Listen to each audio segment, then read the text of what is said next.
¿Sabías que es un hecho con evidencia que nuestro cerebro no puede evitar empatizar con una historia lo suficientemente inmersiva? Hola amigos, yo soy Kakumei y el día de hoy veremos las historias humanas detrás de los monstruos más horribles de Kimetsu. Así que te reto a repasar estas historias conmigo sin llorar por los que verdaderamente lo merecen. Ya en mi canal hay un video sobre la historia de Akaza, porque pensaba que él necesitaba un video para él solo, así que puedes ir a verlo si es que te interesa. Ahora sí, comencemos con el video. Daki y Gyutaro, además de ser dos lunas superiores derrotadas en el Distrito Rojo, eran dos niños que nacieron en el peor lugar posible en el peor momento posible, y desde su primer día de vida fueron perseguidos por la miseria, el hambre y el desprecio. Gyutaro, el mayor, fue rechazado por su madre incluso antes de nacer. Ella intentó quitarse la vida en varias ocasiones antes de dar a luz, y después de haber nacido intentó enviarlo al cielo muchas veces también, y creció siendo perseguido, acosado y maltratado por su apariencia física. Cuando tenía hambre, lo único que había para comer era insectos, olía mal, lo trataban como a un monstruo y su único juguete fue una hoz. Por su parte, Daki, o mejor dicho Ume, pues este es su nombre real, nació hermosa y esa belleza terminó siendo su condena, pues en el Distrito Rojo la belleza no es más que una especie de mercancía, y cuando hirió a un samurái para defenderse fue castigada y literalmente quemada viva, como si su vida no tuviese ningún peso. Y en ese momento el universo les dejó claro que no había justicia para ellos. La oferta de convertirse en demonios fue la única salida a una muerte absurda, y lo verdaderamente trágico no es que se volvieran monstruos, sino que su vínculo fraternal, el único lazo genuino que tuvieron, terminó siendo reforzado por el odio hacia un mundo que jamás les ofreció otra opción, convirtiéndose en una pareja de depredadores que se protegían mutuamente porque nadie más lo haría por ellos. Literalmente, estos dos solo sobrevivieron en vida por el amor que se tenían el uno por el otro. Y la última demostración de este amor, que resistió frío, hambre y enfermedad, la vemos cuando Daki elige seguir a Gyutaro al infierno, aun cuando este le dice que no. En el caso de Rui, la tragedia no nace de la pobreza ni del abuso extremo, sino de una enfermedad que lo condenó a la fragilidad física y al aislamiento desde su infancia. Rui era un niño muy débil que no podía ni jugar, ni correr, ni experimentar el mundo como los otros, pero que contaba con dos padres que lo amaban profundamente y estaban dispuestos a sacrificarlo todo por él. Después de volverse un demonio, obtuvo la fuerza que siempre deseó, pero esa fuerza vino acompañada de una desconexión emocional que lo llevó a asesinar a quienes más lo querían. Y aunque sus padres intentaban asumir la culpa para protegerlo, incluso después de ese acto, Rui es incapaz de comprender la magnitud de ese amor porque su nueva naturaleza distorsiona su percepción de los vínculos humanos, llevándolo a crear una familia artificial basada en el miedo y la obediencia, donde el lazo no se construye desde el afecto sino desde la imposición, confundiendo el dolor compartido con conexión genuina. No hay que confundir su obsesión con crear una familia con un capricho, porque al fin y al cabo ese es el reflejo de un niño que no supo valorar lo que tenía hasta que lo destruyó, y cuando finalmente muere y recuerda a sus padres se da cuenta de que fue víctima de su incapacidad de reconocer el amor real cuando estaba frente a él. Gyoko, o por su nombre humano, Manji, o también simplemente podríamos llamarlo el rarito de las vasijas, viene con la historia más distinta hasta ahora. Él creció aislado cerca del mar y desarrolló una fascinación perturbadora por los cadáveres arrastrados por las olas, encontrando belleza en lo que otros consideraban horror, lo que obviamente nos da a entender que su percepción del mundo ya estaba bastante alterada mucho antes de que la sangre demoníaca tocara su cuerpo.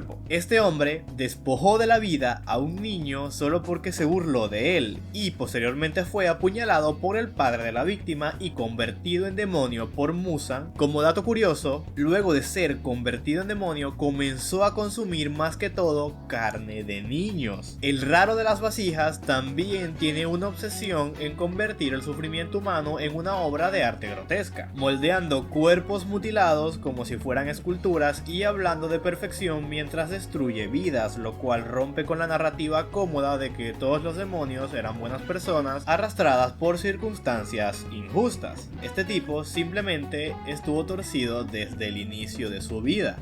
Han Tengu es un poco más inquietante que el anterior. Su historia es un ciclo constante de negación y manipulación, siendo en vida un criminal que mentía compulsivamente y que incluso frente a pruebas irrefutables y sentencias de muerte insistía en declararse como la víctima, convencido de que el mundo lo atacaba injustamente. Este tipo era un mentiroso compulsivo, cambiaba de nombre, de edad y sus antecedentes desaparecían cada 2x3. Se casó y tuvo hijos, pero cada vez que lo acusaban de mentiroso se llenaba de odio y mandaba con San Pedro a su familia. Ok.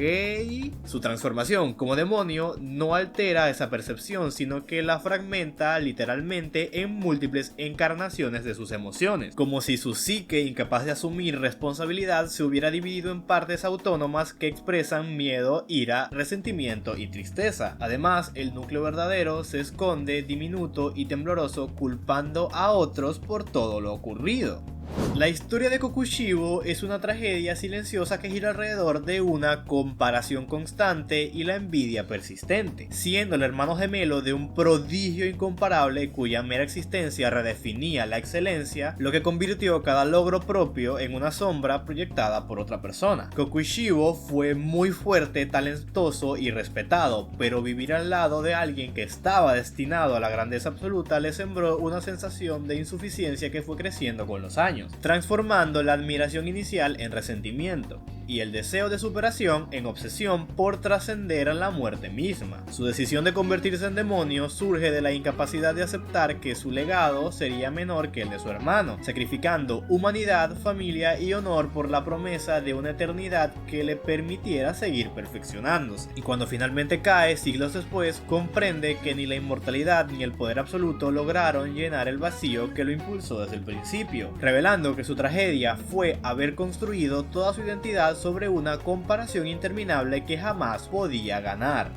Douma, por su parte, es un psicópata. Él nació emocionalmente vacío y fue criado desde pequeño como líder de un culto donde era venerado y tratado como una figura divina, escuchando las confesiones y lágrimas de adultos que depositaban en él su fe. Desarrolló una comprensión intelectual del dolor humano, pero no sentía empatía por el dolor, observando la tristeza, la desesperación y el amor como fenómenos interesantes pero ajenos a él. Al convertirse en un demonio, esa carencia de emociones no hace más que consolidarse. Douma consumía únicamente carne de mujeres, con una sonrisa amable y justificando sus actos como una forma de salvación, incapaz de experimentar culpa o empatía real, y lo verdaderamente perturbador es que en sus últimos momentos parece vislumbrar algo parecido al afecto, un intento de sentimiento tardío que él mismo no sabe ni identificar ni procesar. Por último encontramos a la Yuwoki. Muzan representa el miedo humano en una de sus formas más puras y primitivas, el miedo a la muerte. Como humano era un simple hombre enfermo al borde de la muerte cuya transformación en el primer demonio nació del deseo desesperado de sobrevivir por lo menos un día más. Y a diferencia de otros que buscan afecto, reconocimiento o superación, su motivación central siempre fue evitar la muerte a toda costa, extendiendo su vida a como de lugar, haciendo lo que sea por conseguirlo y viendo a los demás como herramientas o amenazas. En su historia no hay miseria ni discriminación como con Gyutaro Hidaki, o una tragedia romántica o familiar como Rui. Solo encontramos el más profundo deseo de un hombre desahuciado por no ir a conocer al creador. Muzan fue un tipo egoísta con la autoconservación, y aunque no ofrece un pasado diseñado para despertar compasión, sí presenta una dimensión profundamente humana al exponer hasta qué punto el miedo puede despojar a una persona de toda empatía y convertirla en el origen de incontables desgracias. Con este último cerramos el círculo de un mundo donde cada demonio representa una forma distinta de ruptura, desde la profunda tristeza de la historia de Gyutaro Hidaki, lo repugnante de Han Tengu y Gyoko, hasta la Yuwoki que se aferraba a la vida, donde el punto de partida siempre fue un ser humano. Y eso es todo por este video. Si te gustó, agradecería mucho que me regales un like y una suscripción. Todos los comentarios están disponibles. Cuéntame qué te pareció este video y yo leeré todo lo que tengas que decir en la caja de comentarios. Muchas gracias por ver. Me despido. Adiós.